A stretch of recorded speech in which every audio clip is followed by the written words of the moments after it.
Bonjour à toutes et à tous.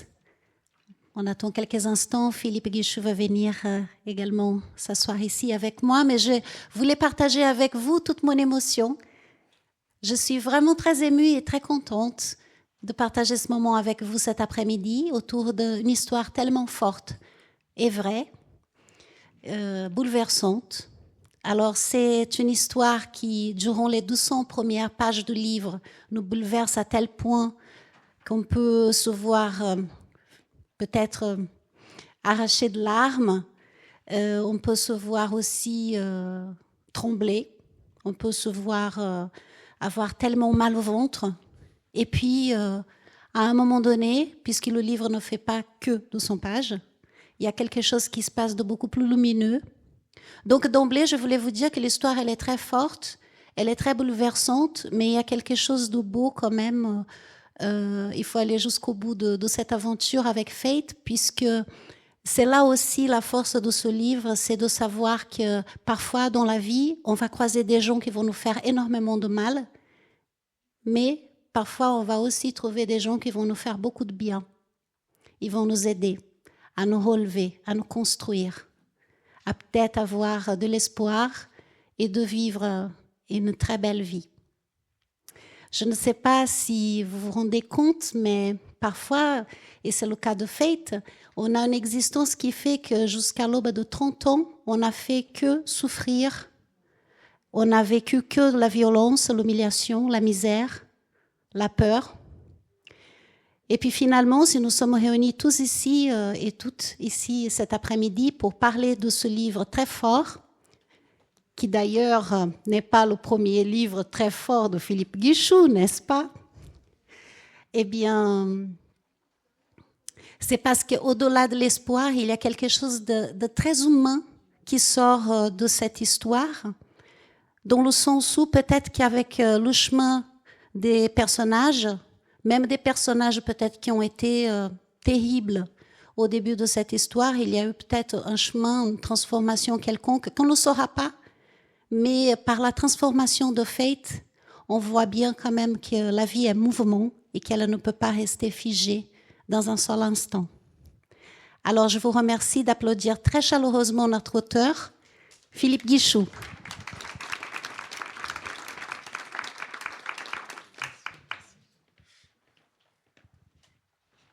Merci pour les applaudissements chaleureux.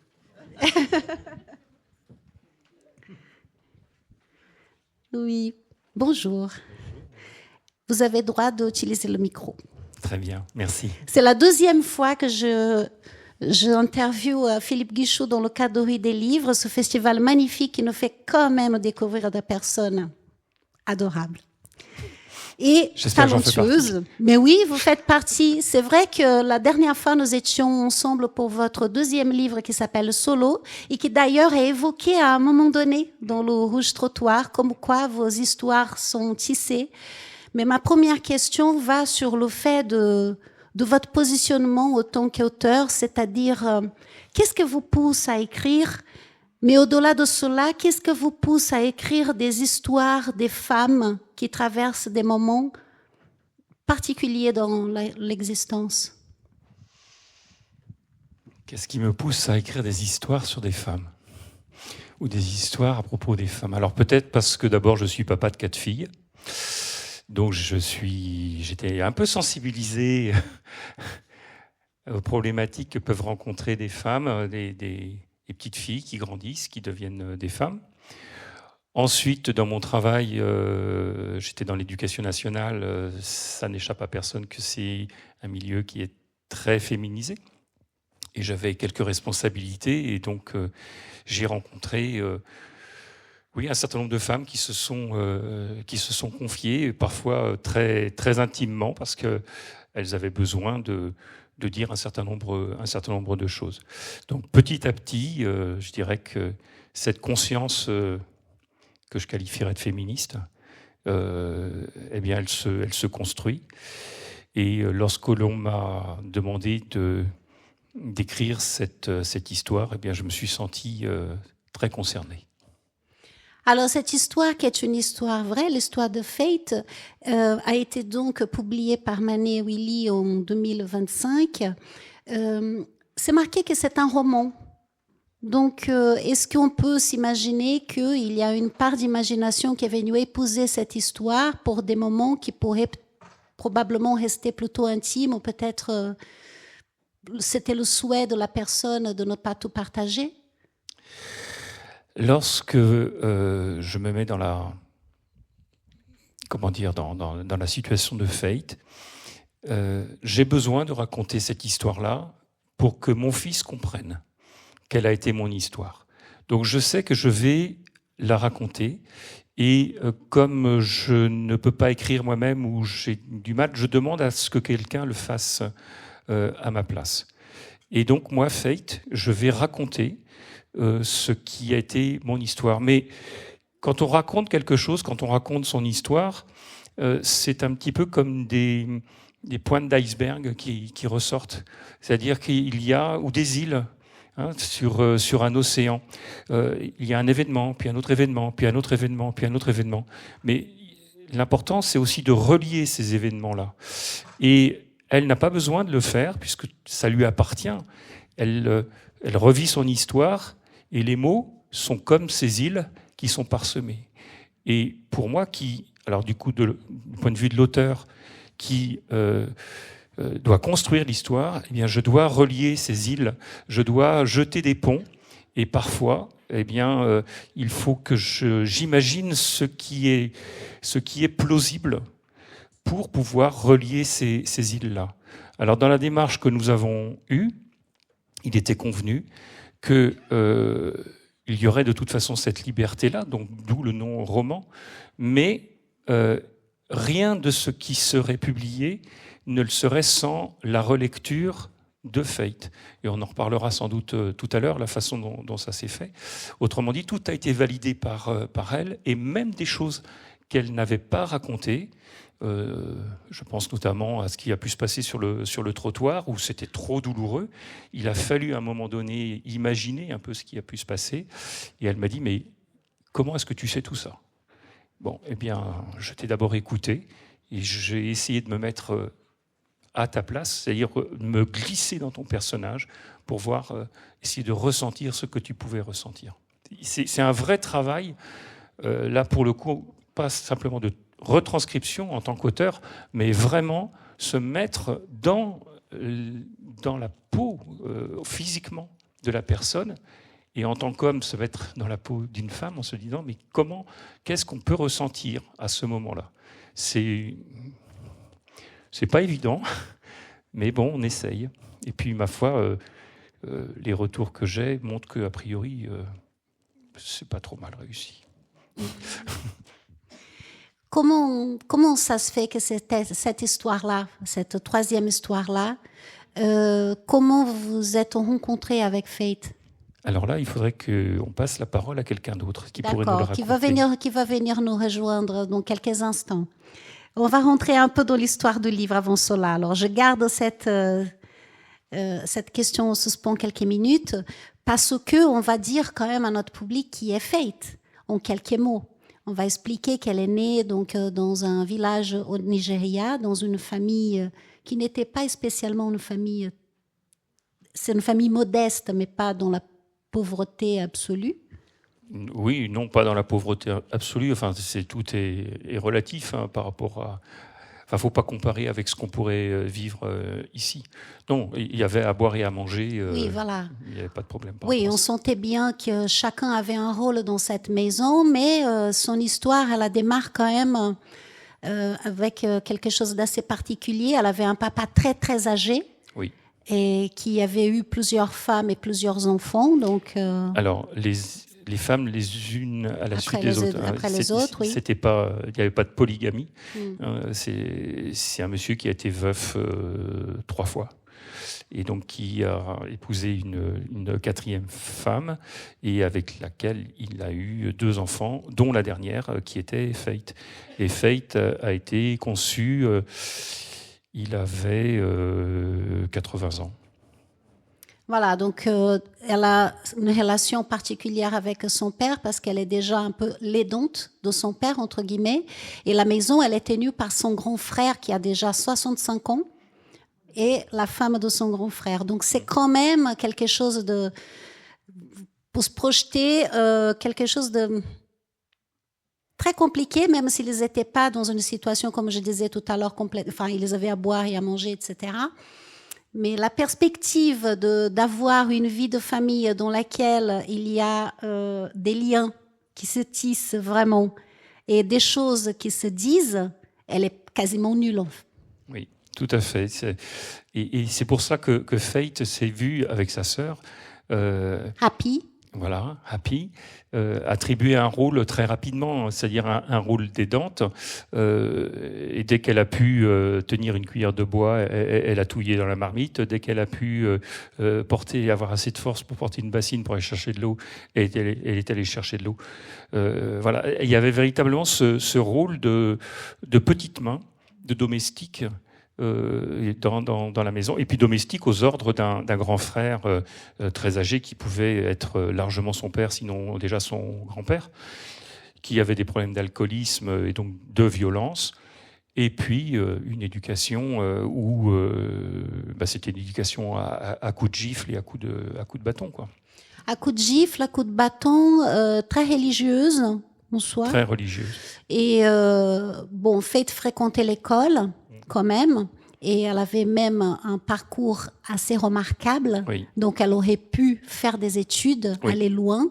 Hélas, son histoire, elle va être bouleversée parce que quand on arrive à l'adolescence et on est livré à soi-même avec son corps qui change en devenant une petite femme, on va dire, et qu'on a absolument renseignement sur rien, c'est l'ignorance absolue, totale, on a peu de moyens de se défendre. Et donc, ce qui devait arriver arriva, c'est-à-dire qu'elle était fille-mère, quoi. Très tôt, vraiment. Sans même s'en rendre compte, dirais-je, parce que la seule éducation affective et sexuelle uniquement par les textes religieux. Donc, une interprétation, ne serait-ce que par exemple la découverte des premières règles, qu'est-ce qui se passe, et donc elle en donne une interprétation en fonction de ce qu'elle a pu lire et comprendre. Donc une interprétation, je dirais quasiment magique. Donc inexacte, sans aucune connaissance de la façon dont les enfants peuvent être conçus. Mais comme vous le dites, elle devient une petite femme et elle est repérée par un prédateur qui, sous couvert d'être ami de la famille et surtout du grand frère de 65 ans qui est alcoolique et qu'il fournit en alcool, en échange de quoi il demande à ce que la petite vienne à la maison. Elle ne sera pas la première de la famille, vraisemblablement, mais voilà, c'est l'expérience de Fate et elle a cette première relation sexuelle qui est un viol et qu'elle ne comprend même pas. Elle ne comprend pas du tout ce qui se passe. Et à la suite de cela, effectivement, elle tombe enceinte. Voilà, bien sûr, nous n'allons pas spoiler. C'est un peu sombre, hein, pour le début. Oui, c'est sombre. J'ai dit, les 200 premières pages, c'est un peu compliqué, quoi. Mais c'est quand même très important, je pense, pour donner la dimension de cette histoire. On ne passe pas de plus de 20 ans de son existence à vivre des choses qui sont quand même très compliquées à raconter. Et on peut le bazarder en 40 pages, quoi. Je pense que oui, la densité, en fait, que vous avez le parti pris de prendre vraiment un temps pour raconter tout cela dans la première partie du livre, elle était nécessaire. Autant que lecteur et lectrice, on peut bien se rendre compte de ça. Oui, et d'ailleurs, vous avez trouvé le titre que je trouve absolument remarquable de cette table ronde, Un combat pour la dignité. Ce combat pour la dignité, il passe d'abord par la compréhension de ce qu'on a pu... pour Fate, a passé par la compréhension de ce qu'elle a vécu. Lorsqu'elle ne comprenait absolument pas ce qu'elle vivait, à la limite, il y avait un traumatisme physique, mais le traumatisme psychologique, il était impossible à décrire d'une certaine façon. Et donc, cette compréhension de ce qu'on a pu vivre est absolument nécessaire pour pouvoir se dire ça n'est pas normal et j'aspire à autre chose. C'est-à-dire le combat pour la dignité, ce qui lui a permis de se reconstruire, passe véritablement par cette compréhension de sa propre histoire. Et je pense qu'en ce sens, le fait d'avoir demandé à retranscrire en fait tout ce qu'elle pouvait avec des mots ou des bribes de mots. Peut-être est-ce qu'on aura le temps de dire comment s'est passé la trentaine d'heures d'entretien que j'ai eu avec elle avant d'écrire ce livre. Eh bien, tous ces mots-là permettent de mettre des mots nouveaux sur une situation, de décrire par le menu une situation et donc de poser un socle pour reconstruire cette dignité-là. Le combat, il est aussi là, il est dans les mots que l'on trouve pour pouvoir dire les choses. C'est intéressant et assez déroutant de voir que cette ignorance qu'a porté cet enfant, dès le début, l'accompagnait durant un certain nombre d'années, même ici en France, bien sûr. Elle était à la fois donc une ignorance, une innocence et une croyance très forte qui l'a sauvée. Oui. C'est tout à fait étonnant. Elle aurait pu rejeter. D'abord, elle s'appelle Fate, hein, ça veut dire foi, et c'est son véritable prénom. Elle ne l'a pas choisi, mais enfin, elle s'appelle Fate. Elle avait un papa qui était extrêmement religieux. Ce bain, on va dire religieux, lui a été, ou aurait pu lui être véritablement fatal, dans le sens où ça donnait des fausses clés de compréhension du réel. Mais paradoxalement, à un moment donné, et sans divulgacher comme on dit, la première personne qui va l'aider, hein, Franck, à Poitiers, qui aura été son premier client, à un moment donné, Franck va tout tenter pour sortir Fate de du bourbier dans lequel elle est, et il va avec beaucoup d'intelligence, lui qui est athée, s'appuyer sur la croyance de Fate pour lui dire tu peux t'en sortir. Et notamment un conflit très important entre... culturel, là pour le coup. Voilà. Je vous laisse continuer. Non, mais je vous en prie, pardon, c'était juste... Allez-y, ça me voit, c'est très bien. C'est génial, ça prouve que j'ai bien lu le livre. C'est-à-dire que en plus de cette atmosphère qu'on va retrouver dans ce village au Nigeria, bercé par la religion, par la morale, par la misère et par l'ignorance, on va trouver aussi quelque chose de très spécifique qui est le mysticisme. Et donc, il y a des gourous. Et ces gens-là, ils sont là plus pour faire peur et pour faire une sorte de donner un appui énorme pour des gens qui veulent dominer d'autres. Et Fate est aussi victime de cela, notamment parce que elle a un grand sens de la responsabilité, peut-être aussi parce qu'elle était l'aidante de son père et qu'elle était d'une certaine façon très consciente de tout ce qu'on attendait d'elle dans cette maison. Et alors qu'elle est tombée enceinte si jeune, par 2 fois, elle a laissé ses enfants donc au Nigeria et elle est venue en France dans des situations vraiment calamiteuses. Eh bien, elle aimait ses enfants, vraiment. Elle était dans la capacité d'aimer et d'avoir une certaine perception de ce que c'est la responsabilité maternelle. Ça, c'est incroyable. Oui, c'est incroyable. Et le carcan des rites vaudous, en l'occurrence, et du juju, peut-être avez-vous entendu ce nom-là, le juju, il y a une bande dessinée... Sortilège. Le sortilège. Il y a une bande dessinée qui s'appelle... il y a juju dedans, et ça raconte une histoire qui ressemble un petit peu à celle de Fate. La question, en fait, c'est, même à distance, même lorsque l'on est en France, la menace de faire intervenir le juju sur la tête des enfants et de les tuer, même à distance, est tellement forte que Fate cède en fait à tout ce qu'on peut lui demander, exiger. Voilà, elle est sous emprise, donc très clairement, et par plusieurs créneaux différents, on va dire. Ça passe par plusieurs canaux différents, cette emprise qu'elle a subie durant vraiment une grande partie de son existence, en tout cas sa jeunesse. Alors, une dernière question avant de parler de la rencontre avec Fate. Rouge Trottoir, pourquoi ce titre ? J'ai cherché longtemps.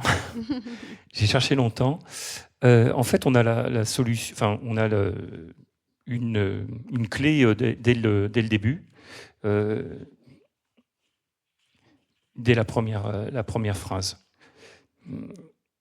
Le rouge est partout à Iguazua. Iguazua, j'ai toujours du mal à le dire. Donc c'était le nom du village. Le rouge est partout. Les rues, les places, les murets, les jardins, les talus, les murs des maisons et leur sol, jusqu'au bas-flanc des lits, tout est rouge. En fait, on est dans un univers de terre rouge. Donc, il y a déjà cette première ambiance. On met le lecteur un petit peu dans le paysage nigérian. Donc, cette terre rouge et puis ce contraste avec une végétation luxuriante verte. Donc là, on a des couleurs complémentaires. Et puis ensuite, eh bien, le rouge, il peut être assimilé à énormément de choses, dont le sang. Le sang qu'on va retrouver à de multiples reprises. Le sang des premières règles de Fate, le sang du coq égorgé pour établir le sortilège, toutes sortes de sang. Et ce sang-là, eh bien, il va falloir arriver à le transformer en quelque chose qui soit positif. Donc, rouge trottoir, eh bien... Jusqu'à ce que ça mène une jupe. Oui. Jusqu'à ça mène une jupe, quand elle commence à travailler sur le trottoir, contrainte, hein, évidemment. Oui. Donc, le rouge est vraiment omniprésent. Voilà, donc, rouge trottoir, donc pour qu'il n'y ait pas d'équivoque sur le sujet, à partir du moment où... on connaît l'expression faire le trottoir.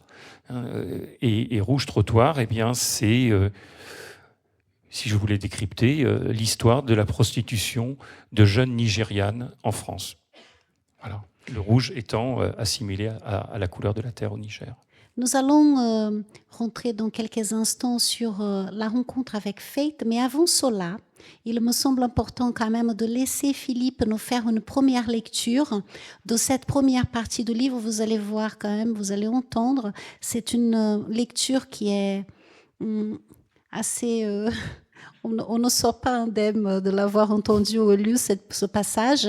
Et c'est le moment où elle est en cavale, en fait, hein, pour pouvoir venir à sa destination, parce qu'elle croit qu'elle va avoir un emploi, elle croit qu'elle va s'occuper des enfants d'une famille française.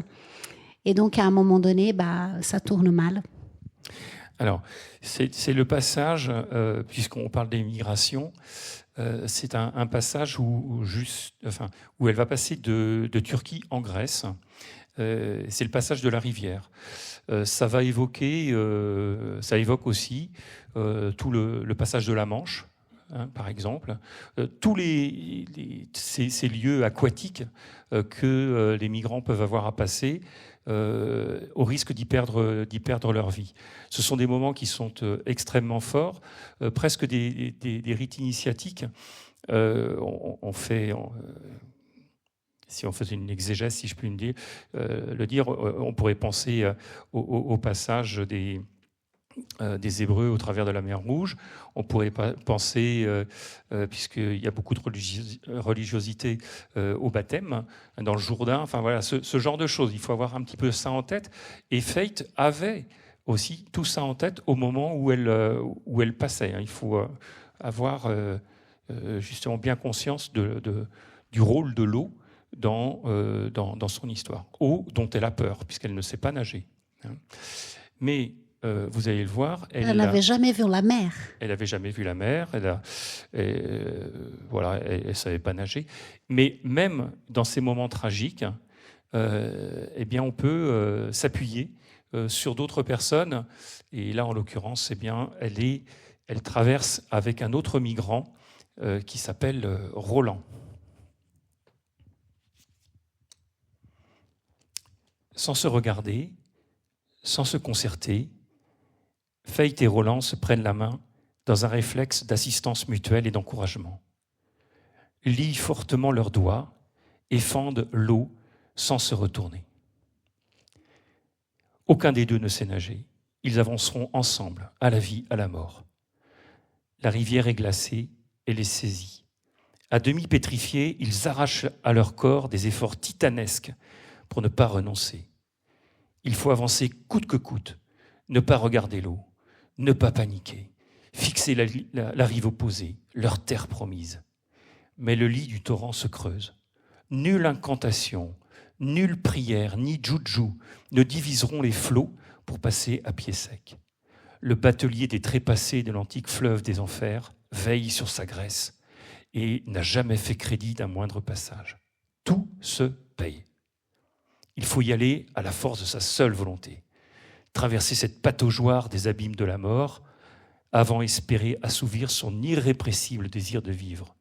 Genoux, taille et maintenant poitrine. Il progresse lentement, les bras en l'air, le buste en avant, pour garder l'équilibre, avec toute leur attention portée vers leurs pieds qui tâtonnent à la recherche du fond stable. Roland trébuche, disparaît sous un rapide. Fate le tire avec une force qu'elle ne se connaissait pas, le relève, mais dérape à son tour et s'enfonce dans le torrent. Il n'a pas lâché sa main, mais elle ne la voit plus. Il n'a pas lâché sa main, mais ne la voit plus. Ballottée sous la vague, il la sent, il la tient, pendant qu'elle tente de reprendre appui. Elle glisse et bascule encore, déséquilibrée par la force de l'eau. Roland tire à lui arracher le bras. Par un prodigieux coup de rein, à contre-courant, elle se redresse, trouve un appui. La tête apparaît, elle est là. Crache l'eau entre les hoquets, inspire goulûment et expulse un immense cri de rage vitale, sa renaissance, son baptême de liberté. Ils reprennent leur progression de nageurs de combat.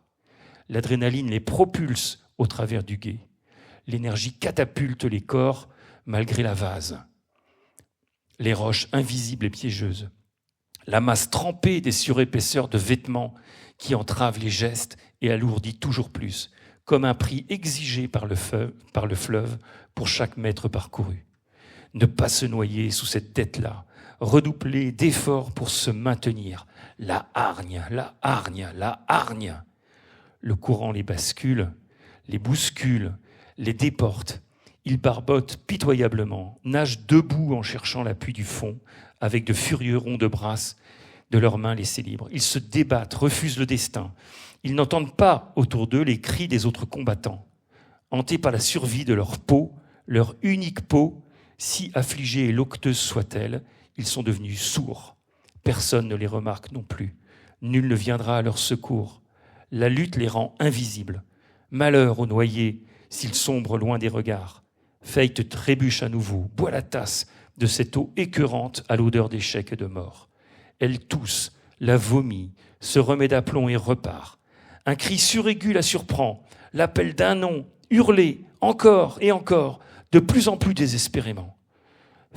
Roland s'oublie un instant et tente de voir, mais la nuit rouge enveloppe le disparu. Fate avance toujours.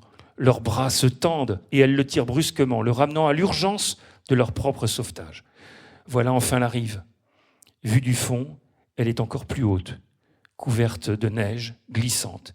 Il s'extrait en tirant sur les herbes, en s'agrippant au moindre caillou. La survie par ce caillou, et celui-là ensuite, il dérape.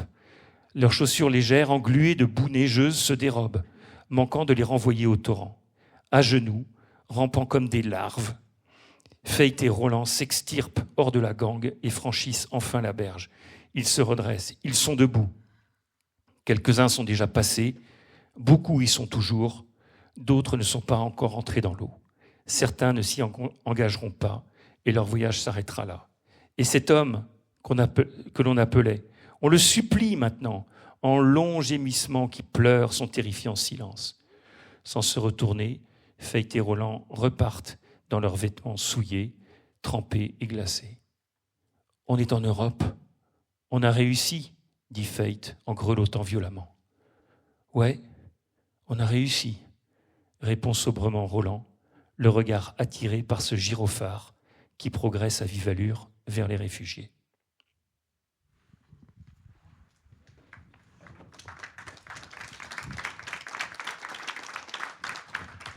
On va lire un passage un peu plus gai tout à l'heure. Ouais. D'ailleurs, on va accueillir maintenant Gilbert qui va nous expliquer qui il est.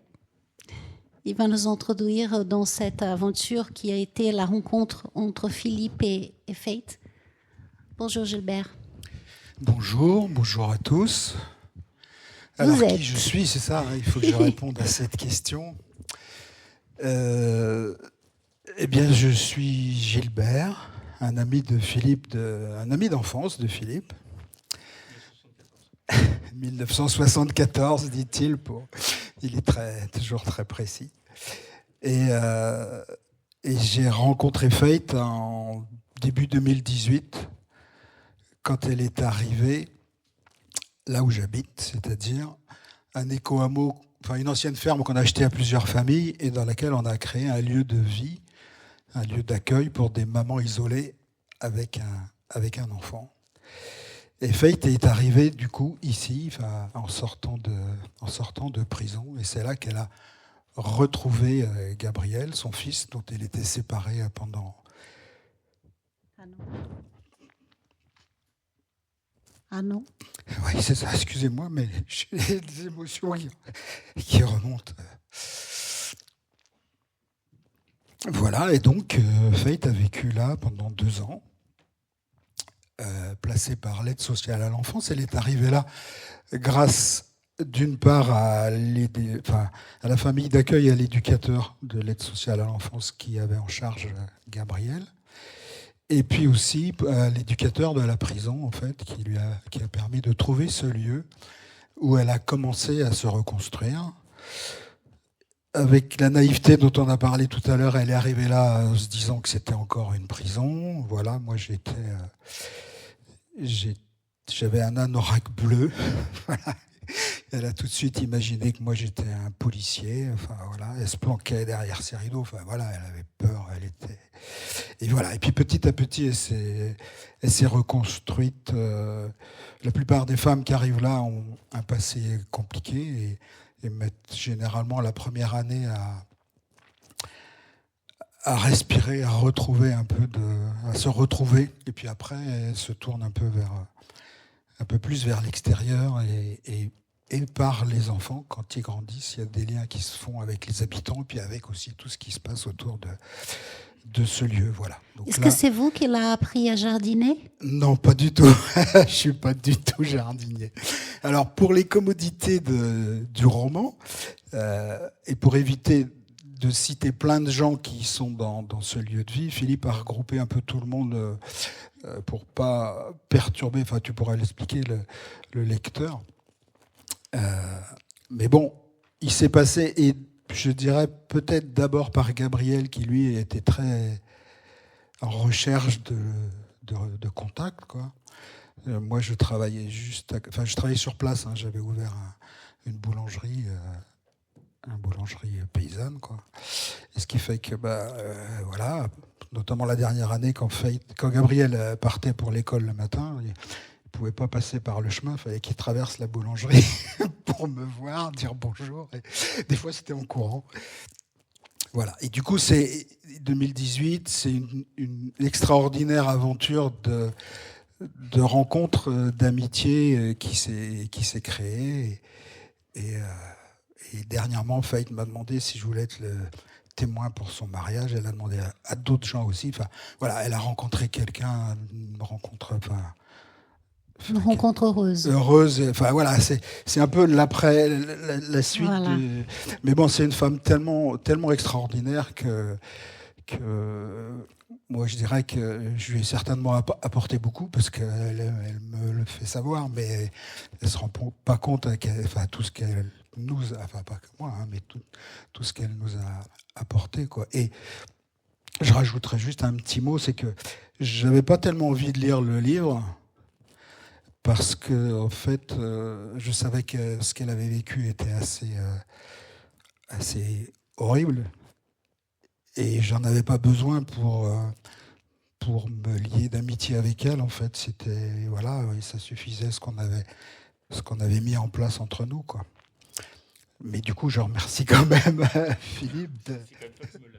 Oui, voilà. Donc, du coup, c'est ça. Je voulais savoir, vous avez fait l'entremise pour que ça se fasse. En fait, alors moi, j'ai pas travaillé dans l'association qui accueille les gens, et vous comprenez bien que pour des raisons de secret professionnel, enfin voilà, il y a des histoires vécues. Nous, on n'a pas besoin et pas envie de savoir tout le passé de ces gens qui viennent là. Que ce qui peut se dire, et voilà. Mais Faith, elle a toujours dit qu'en fait, elle voulait raconter, elle voulait faire un livre de son histoire. Alors vous comprenez bien que c'était pas le moment au début. Enfin, il y avait tellement de choses à régler, quoi. Et puis elle l'a redit après. Et puis en fait, c'était un peu. On sentait que ça pouvait être une thérapie pour elle de pouvoir raconter un petit peu toute son histoire compliquée, quoi. Et du coup, on s'est dit avec quelques-uns que ça pourrait être bien d'en parler à Philippe. Et puis un jour, il y avait une fête sur le lieu, ils étaient là tous les deux, et ça s'est fait on comme a ça. tiré l'un et l'autre. Et ce qui est assez extraordinaire, c'est que Faith s'est livrée. Enfin, toi, tu pourras dire, mais il y avait pas de filtre. Parce qu'à partir du moment où c'est nous, elle avait une tellement grande confiance en nous, à partir du moment où c'est nous qui lui avions présenté Philippe, elle avait totale confiance en Philippe. Et elle avait raison, d'ailleurs. Oui, alors Philippe, pour des raisons de timing, je vous remercie de nous dire 2 mots sur cette rencontre et la façon comment ça s'est déroulé, mais surtout de nous faire part de cette dernière lecture. C'est important. Parce que voilà, le temps passe, hélas, on ne peut pas vous garder ici plus longtemps. Bon, mais... un combat pour la dignité, donc ça passe par les mots, et il faut donner la parole à Faith. Et donc ça s'est passé enfin vous pouvez l'imaginer, une table, Faith à côté de moi, d'ailleurs, et pas en face de moi. Je voulais qu'elle soit à côté de moi pour qu'elle puisse raconter sans me voir. Et d'ailleurs, très souvent, elle racontait et elle avait le regard qui était complètement perdu. C'est-à-dire qu'elle voyait son film et je n'existais plus. Et moi, à côté, je tapais au kilomètre tout ce que je pouvais enregistrer comme information. Et ensuite, ça a été le matériau, si je puis dire, pour écrire le livre. Donc il y a eu une 30aine d'heures d'entretien, avec des moments extrêmement forts, et je pense notamment au moment où elle a décrit son premier accouchement, où elle ne savait même pas comment ça allait se passer, comment naissait un enfant. Elle imaginait, en référence à la Bible, qu'elle allait s'endormir, que son nombril allait lui permettre d'ouvrir son ventre et qu'on allait lui retirer une côte, modeler l'enfant, et il allait naître comme ça. Voilà, on en était là. Donc, vous imaginez, elle découvrait la façon dont ça se passait au moment où ça se passait. Comme souvent dans le livre, on va découvrir. Ouais. Et donc, comme j'avais du mal à visualiser ce qu'elle me racontait, elle m'a dit attends, je vais te montrer. Et elle a appelé Anne, donc ta femme, et elle a dit toi, Philippe, tu vas faire. Il y avait 2 matrones. Tu vas faire la matrone celle qui m'a tenu. Je vais me mettre comme j'étais, donc à même le sol. Et puis Anne va faire l'autre matrone. Et puis je vais vous dire comment ça s'est passé. Et elle a mimé son premier accouchement. Et donc c'est ce qui a été décrit dans le livre. C'est assez cru, mais c'est la réalité. Donc voilà, ça c'est la première partie du livre qui s'appelle, d'ailleurs, ça s'appelle Homo et Yen, en Edo, en langue du Nigeria. Je ne vais pas vous dire ce que ça veut dire, parce que on découvre dans le livre. On le découvrira. En revanche, ce qui est important, c'est qu'il y a toute une renaissance, véritablement, de Faith à partir du moment où elle a rencontré des personnes qui ont su l'écouter. Et la première personne n'était pas à la Bigotière, c'était son premier client, c'était Franck. Cette personne-là est vraiment très, très, très importante dans le roman. Et donc à la Bigotière, donc au Écho Hameau, Faith se reconstruit. Et comme on a très peu de temps, je vais rapidement lire ce passage. On a 3 minutes peut-être. Il y a 2 pages. Samira, donc c'est une des personnes de la Bigotière, personnage composite, parce que c'était pas possible de citer toutes les personnes qui étaient à la Bigotière. Donc j'ai créé, là pour le coup, dans le roman, le romancier, si je peux dire, l'auteur peut se permettre de créer des personnages qui regroupent plusieurs autres personnages. Samira est venue me chercher à la descente du car. Je retrouve la Bigotière avec grand bonheur. À ma demande, elle me dépose à l'entrée du chemin. Cette allée est magnifique, mais ce n'est pas pour cela que j'aime y marcher. Parcourir ces quelques mètres m'arrache toujours plus à ma condition passée. Ils sont mon pèlerinage et ma thérapie. Je me souviens encore des paroles du chauffeur de taxi découvrant le panneau en pleine nuit. « La Bigotière, c'est ici que vous allez vous poser. » Ce soir-là, si j'avais pu, j'aurais sauté de la voiture pour me sauver. Mon instinct de femelle animale, sans cesse trompé, me hurlait que ce chemin, avalé par les ténèbres, m'enfoncerait toujours plus dans ma nuit. Mais comment aurais-je pu arriver ici autrement que de nuit ? J'y vivais depuis ma naissance. Je ne crains pas de le dire. Non, la vie ne m'a jamais appris que le jour succède à la nuit, aussi profonde soit-elle. Mais que l'absolue noirceur puisse toujours s'épaissir, ça, je le savais. Il m'avait parfois semblé entrevoir une lueur. Aujourd'hui, je dirais un peu d'amour. Mais elle s'éteignait avant même que je ne la distingue. Viol, violence, rap, crachat, insultes, coups et humiliations, la voilà ma nuit. Ce n'est qu'ici, à la Bigotière, que j'ai appris à contempler l'éveil d'une aube, la mienne, celle qui m'a libéré des manipulations sordides, du joujou et de mes naïvetés. Comment ai-je pu me laisser berner si longtemps ? Mon aube s'est levée alors que j'ai eu le courage de décliner ma véritable identité au guichet de la mairie. Faith Otasovi. Loin des dissimulations, des Molly, des Jennifer et des Rita Adamo, parce que je suis fier d'être ce que je suis. Dorénavant, je porte mon histoire sans honte. Mon aube, c'est la foi que je transmets à mon fils, débarrassé des explications magiques. Elle me soutient tellement. Gabriel, j'ai choisi que tu sois baptisé. Tu avais 2 ans. Quelle fête ça a été. Les instruments étaient sortis et tu tapais sur une batterie avec tes petites mains. Je riais en te voyant. Nous étions plus de 60 habitants de la Bigotière, femmes du lieu de vie, amies rencontrées par le CEDAS. Elles étaient toutes là autour de Samira, Camille et Nathalie, une femme engagée avec qui j'ai tant parlé. Elle est ma confidente, mon merveilleux soutien, ma sœur de cœur. Mon aube, ce sont aussi des petites victoires. Elles me font maintenant sourire, mais ces étapes n'ont pas été faciles à franchir. Partager les repas avec Gabriel dans notre appartement, sans personne à nous superviser, comme n'importe quel autre parent. Et ce jour où j'ai trouvé l'équilibre à vélo, hyper motivé pour te suivre sur notre chemin. Tu avais compris bien avant moi comment pédaler. Je ne pouvais pas rester planté là comme une souche, alors je me suis lancé, grâce à toi. Aujourd'hui, j'adore passer devant les arbres de l'allée, majestueuse comme une reine en revue. Je les salue, je leur parle, je les remercie. Ils sont les sentinelles de ma quiétude. Ils bercent mon humanité. Chacun d'eux, en agitant doucement ses branches, me confie au suivant pour rejoindre Gabriel. Nos premiers pas, nous les vivons ici. J'avance et ma nuit s'efface. Je suis Faith Otasovi. Je suis qui je suis. J'existe. Le taxi ne croyait pas si bien dire. Il a été mon prophète, de ceux dont on ne comprend le message que longtemps après. Je me suis enfin posé.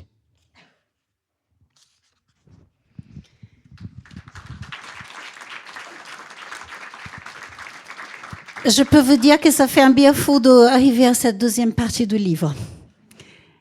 Je me dois de vous dire aussi que si vous souhaitez continuer l'aventure avec Faith, Philippe et Gilbert, il y a la séance de dédicace qui sera suivie de cette rencontre au stand du Forum du Livre. C'est bien ça ? C'est ça, au Forum du Livre. Oui. Merci beaucoup. Non, c'est moi qui vous remercie vraiment. Et puis merci de nous avoir écoutés. Désolé si on a un peu plombé l'ambiance, mais il faut vraiment que ce soit un message d'espoir. Oui, voilà. c'est de l'espoir. C'est un message, vraiment un message d'espoir. Oui, absolument. Voilà. pour Fate et puis pour tellement d'autres personnes qui vivent des galères et des galères. Et peut-être est-ce que ça nous parle à nous-mêmes, peut-être aussi un petit peu aussi. Ayez espoir. Hein. Paul Éluard disait que il n'est de nuit qui ne connaisse son aube. Et je pense que c'est vrai. Il n'est de nuit qui ne connaisse son aube. Voilà, merci.